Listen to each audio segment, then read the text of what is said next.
This is why we cover the rookie camp clips, so you can get a gauge of what these players are doing behind the scenes, because you'll look at some radio shows and they'll try to spin it one way or another. We're going to look at what the Browns have to say about Shedeur versus Dillon Gabriel.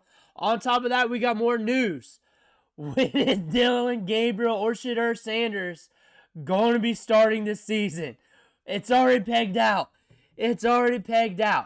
But they're going to be talking about which one's projected to be the starter, which one's looking better over those 2 to 3 practices over the weekend. But before we dig in, you need to click that subscribe button right now. We're going over the rookie camp clips. We're going over the clips from OTAs and minicamp. That way you know what your players are doing on the field during practice as we get the season started off. But first, we got to see who was the better quarterback in rookie camp. I think we know. If you watch the channel, I got 3 to 4 vids on all the clips. My latest one has almost all the clips from rookie minicamp. You can watch pretty much all the throws. You can be the gauge yourself from different angles.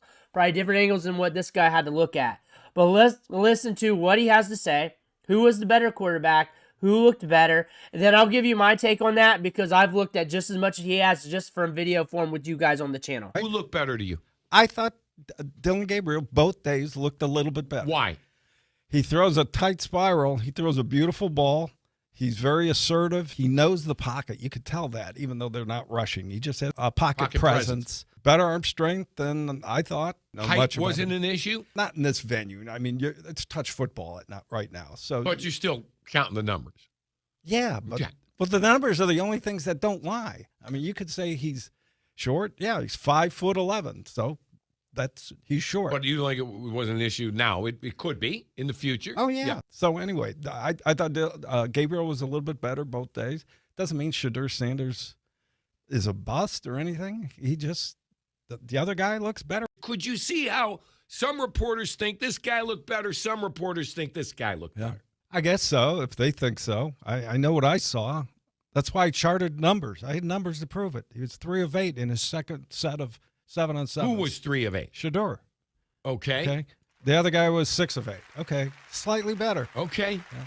So this is a period where the ball is not supposed to hit the ground unless a defender wraps around. But they are rookies, Tone. You know, they're all rookies, though. I'm just what I'm saying. Like he's playing against defensive backs. Yeah, but if Flacco and Pickett were there against air, like the ball wouldn't hit the ground. These kids are learning. We've seen veterans hit the ground. Tony, I'm just saying you're not allowing anyone to improve. Like you what are you have talking already about? come I just said that day, and you said, "Why did you think this guy was better?" I marked every pass. Okay. But what I'm saying is, Tone, it was 2 practices you watched.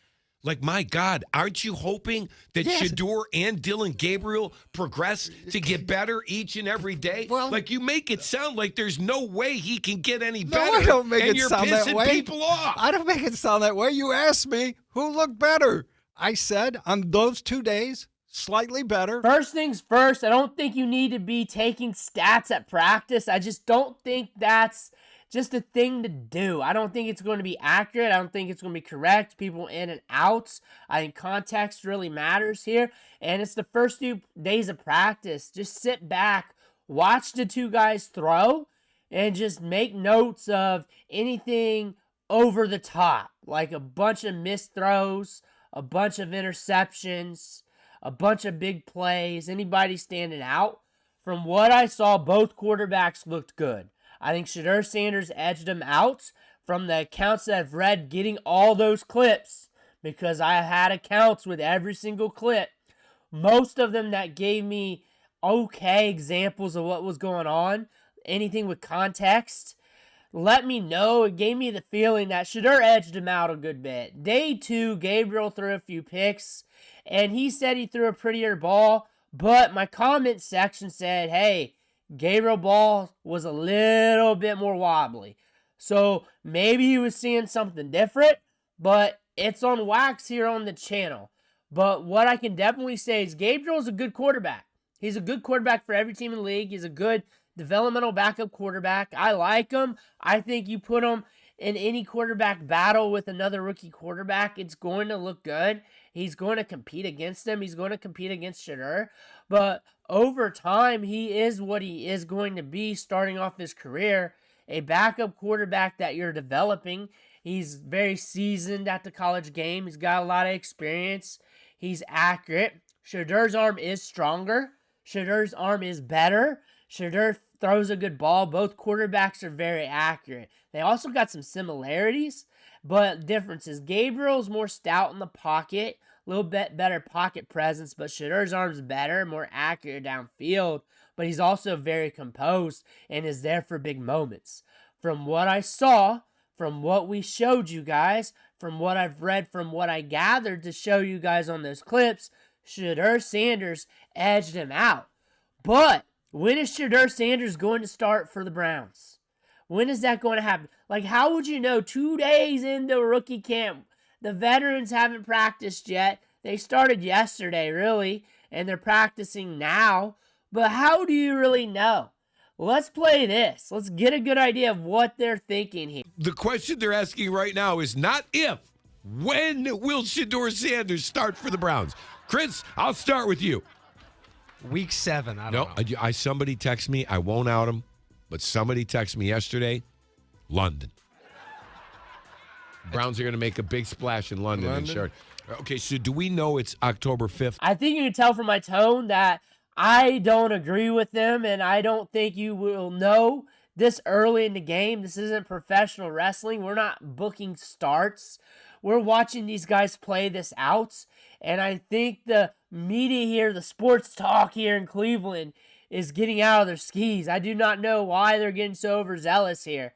But I do think Shedeur is going to make an impact in camp and practice. I do think Shedeur has to play well every single practice. He can't have a run of practices where things go off hinges. Joe Flacco's coming in as a crafty vet, has shown he can still compete at the NFL level, can jumpstart an offense a little bit. We've seen that with multiple teams. He's there to facilitate the rock. Kenny Pickett's not a good vet. He's just not a good vet. I don't know if I'd really consider him like a vet like a Joe Flacco. I would consider him just a prospect, honestly, and he was overdrafted. He got overdrafted because Jordan Addison put him over the top at Pitt, and the Steelers took the bait. Honestly, he was not a first-round caliber talent to ever begin with. He just happened to be drafted there. Just because you were drafted in a slot doesn't mean that's your talent level or where you should be at. Things just happen. Teams make mistakes. Kenny Pickett's not a first-round caliber quarterback. Shedeur Sanders should easily push him and get past him. And if not, then maybe the NFL was correct. But I look for Shedeur to beat out Kenny Pickett very easy. I look for Joe Flacco to be the old guard here, holding it down as the start of the season starting quarterback, and we'll see how the season plays out. But there's going to be a lot of competition here at Browns camp. I think it's too premature to peg out a starter for the middle of the season and figure out which game. I don't think they're going to try and make a splash for London. It's the Cleveland Browns.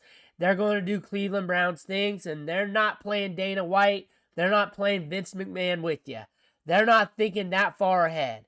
I think they're trying to get through this spectacle right now, and they're trying to let the dust settle to figure out which quarterbacks they want to even keep and which quarterbacks they want to move forward with as starters and QB2s. That being said, we got a lot of ball to play. We're starting with the vets now, OTAs and minicamp. And we got the practices in the middle of June, and then training camp. And like my take said, yesterday, the day before that, the day before that, the day before that, things are not going to rear its head till we're into those joint practices right before the preseason games. That's when everything's going to really matter, and that's when things are going to rear its head with these rookies, with Kenny Pickett, with Joe Flacco, this ball of mess at the quarterback position. That is when things will come ahead. That is where the snake will come out of the grass. Not during the preseason game. You'll see the head pop out and the tongue come out, but the snake's coming out of the grass when we get to the joint practices, because it's the preseason game on steroids. And you'll know they'll do a 2-minute drill. They'll let one of those quarterbacks rip it. If he succeeds, and it's that quarterback that's trending up, that's going to be the quarterback that's going to get it. If not, get it very soon during the season. That could be Shedeur. Probably not Gabriel. Probably not Gabriel. He was never projected out to be a starter. He was not in line for that. He's not really in line to be in the limelight like this to compete for a job. He's there to be a developmental backup, a very good developmental backup. That is what he is. He got drafted ahead of Shedeur to be a developmental backup. They have capital for next year. They're looking at the quarterback position roughly over the time of scope for next year and with what they got now. That being said, if you like Shedeur, I like him. I think he's good. I think he needs to play out every single day like his life depends on it, because when we saw him get drafted, I say this again, go back and look at that clip where they were clapping in the war room after he got selected. Half that room was like, just look at the faces. Just look at the faces. Now look at the guys in the back clapping. Haphazardly clapping, seriously clapping. It's all over the board. Now we're here. But he's playing well. He's doing well. And Gabriel's doing well too. If anything, if I'm a Browns fan, I'm watching this, I feel good about it. I feel damn good about it. But right now, it's too early to call this shit, Browns. It's too early. It's too early. Let this play out a little bit more. Let me know what you think down in the comments below. I want to hear about that. Make sure to hit that subscribe button on the way out. Thank you for watching. Catch you on the next video.